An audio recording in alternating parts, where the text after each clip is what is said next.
ನಮಸ್ಕಾರ ಸ್ನೇಹಿತರೆ, ಭಕ್ತಿ ವೈಭವ ಯೂಟ್ಯೂಬ್ ಚಾನಲ್ಗೆ ತಮಗೆಲ್ಲರಿಗೂ ಸುಸ್ವಾಗತ. ಸ್ನೇಹಿತರೆ, ಮನೆಯಲ್ಲಿ ದೈವಿಕ ಶಕ್ತಿ ಹೆಚ್ಚಾಗಲು ಒಂದಷ್ಟು ಸರಳ ಮಾರ್ಗಗಳನ್ನು ನೀವು ಅನುಸರಿಸಬೇಕಾಗತ್ತೆ. ಅಂದರೆ ಮನೆಯಲ್ಲಿ ಶಾಂತಿ, ಸಂತೋಷ, ಸಕಾರಾತ್ಮಕ ನೆಲೆಸಲು ತುಂಬಾ ಈ ಒಂದು ಸರಳ ಮಾರ್ಗವನ್ನು ನೀವು ಕಂಡುಹಿಡ್ಕೊಂಡಿದ್ದೇ ಆಗಿದ್ದಲ್ಲಿ ದೈವಿಕ ಕಳೆ ಹೆಚ್ಚಾಗತ್ತೆ ಅಂತಲೇ ಹೇಳ್ಬೋದು.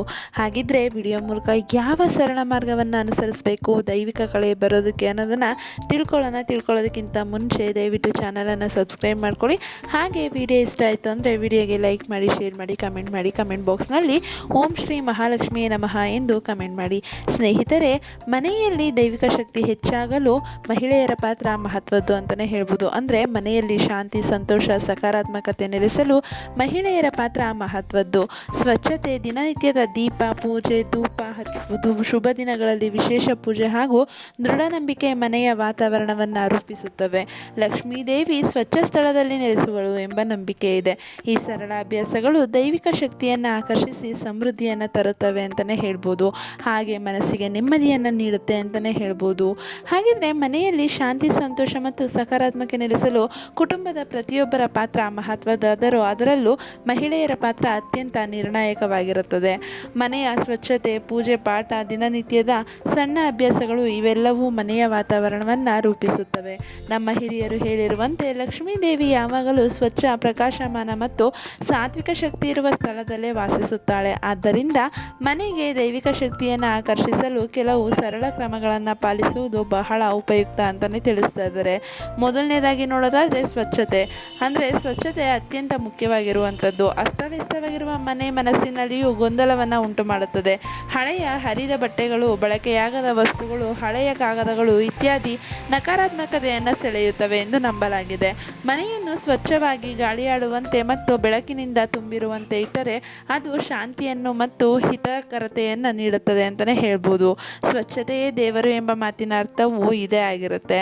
ದೈನಂದಿನ ದೀಪ ಪೂಜೆ ಕೂಡ ಮನೆಯಲ್ಲಿ ಸಾತ್ವಿಕ ಶಕ್ತಿಯನ್ನು ಹೆಚ್ಚಿಸುವ ಪ್ರಮುಖ ವಿಧಾನವಾಗಿರುತ್ತೆ. ಬೆಳಗ್ಗೆ ಮತ್ತು ಸಂಜೆ ಒಂದು ದೀಪ ಹಚ್ಚಿ ಹೂವಿಟ್ಟು ಧೂಪ ಹಚ್ಚುವುದರಿಂದ ಮನೆಯಲ್ಲಿ ಪವಿತ್ರತೆ ಮೂಡುತ್ತೆ ಅಂತಲೇ ಹೇಳ್ಬೋದು. ದೀಪದ ಬೆಳಕು ಕತ್ತಲನ್ನು ದೂರ ಮಾಡುವಂತೆ ಮನಸ್ಸಿನಲ್ಲಿರುವ ಭಯ ಮತ್ತು ನಕಾರಾತ್ಮಕತೆಯನ್ನು ದೂರ ಮಾಡುತ್ತದೆ. ಹೆಚ್ಚು ಸಮಯವಿಲ್ಲದಿದ್ದರೂ ಈ ಸಣ್ಣ ಆಚರಣೆ ಮನಸ್ಸಿಗೆ ನೆಮ್ಮದಿಯನ್ನು ಕೊಡುತ್ತೆ ಅಂತಲೇ ಹೇಳ್ಬೋದು. ಅದೇ ರೀತಿ ಮಂಗಳವಾರ, ಶುಕ್ರವಾರ ಅಥವಾ ಇತರ ಶುಭ ದಿನಗಳಲ್ಲಿ ವಿಶೇಷ ಪೂಜೆ, ಲಕ್ಷ್ಮೀ ಆರಾಧನೆ ಅಥವಾ ಇಷ್ಟದೇವರ ಪ್ರಾರ್ಥನೆ ಮಾಡುವುದು ಒಳ್ಳೆಯದು. ತಿಂಗಳಿಗೊಮ್ಮೆ ಭಜನೆ, ಶ್ಲೋಕ ಪಠಣ ಅಥವಾ ಆಧ್ಯಾತ್ಮಿಕ ಚರ್ಚೆಗಳನ್ನು ನಡೆಸಿದರೆ ಮನೆಯ ವಾತಾವರಣ ಇನ್ನಷ್ಟು ಪಾವನವಾಗುತ್ತದೆ.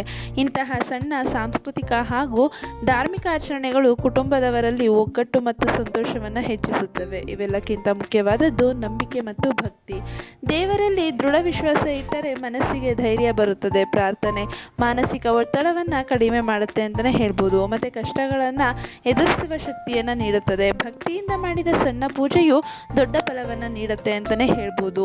ಹಾಗಿದ್ರೆ ನಮ್ಮ ಸಂಸ್ಕೃತಿ ನಂಬಿಕೆಯಲ್ಲಿ ಇದು ಕೂಡ ಒಂದು. ಈ ಸರಳ ಅಭ್ಯಾಸಗಳನ್ನು ದಿನನಿತ್ಯ ಜೀವನದಲ್ಲಿ ಅಳವಡಿಸಿಕೊಂಡರೆ ಮನೆಯಲ್ಲಿ ಸ್ವಾಭಾವಿಕ ಶಾಂತಿ, ಸಮೃದ್ಧಿ ಮತ್ತು ಸಕಾರಾತ್ಮಕತೆ ನೆಲೆಸುತ್ತದೆ ಅಂತಲೇ ಹೇಳ್ಬೋದು. ಸಂತೋಷದಿಂದ ತುಂಬಿದ ಶಾಂತಿಯುತ ಮನೆ ನಮ್ಮ ಬದುಕನ್ನೇ ಸುಂದರಗೊಳಿಸುತ್ತದೆ ಎಂದು ನಂಬಲಾಗಿದೆ. ಸ್ನೇಹಿತರೆ, ನೋಡಿದ್ರಲ್ಲ, ಈ ರೀತಿ ಕೂಡ ನೀವು ಮನಸ್ಸನ್ನು ಸ್ವಚ್ಛವಾಗಿ ಇಟ್ಟುಕೊಂಡು ದಿನಾಲು ಧೂಪ ದೀಪವನ್ನು ಬೆಳಗಿದ್ರೆ, ದೇವರ ಮೇಲೆ ಭಕ್ತಿ ಇಟ್ಟು ನಂಬಿಕೆ ಇಟ್ಟು ನೀವು ದೇವರನ್ನು ಪೂಜಿಸಿದ್ದೇ ಆಗಿದ್ದಲ್ಲಿ ಮನೆಯಲ್ಲಿ ಸುಖ, ಶಾಂತಿ, ಸಮೃದ್ಧಿ ನೆಲೆಸುತ್ತೆ ಅಂತಲೇ ಹೇಳ್ಬೋದು. ಸ್ನೇಹಿತರೆ, ಈ ಒಂದು ಸರಳ ಮಾರ್ಗವನ್ನು ನೀವು ಕಂಡುಕೊಳ್ಳಿ, ಜೀವನದಲ್ಲಿ ಚೆನ್ನಾಗಿರಿ ಅಂತ ವಿಡಿಯೋ ಮೂಲಕ ತಿಳಿಸ್ತಾ ಇದ್ದೀನಿ. ಸ್ನೇಹಿತರೆ, ಈ ಒಂದು ಮಾಹಿತಿ ನಿಮಗೆ ಇಷ್ಟ ಆಗಿದೆ ಅಂತ ಅನ್ಕೊತೀನಿ.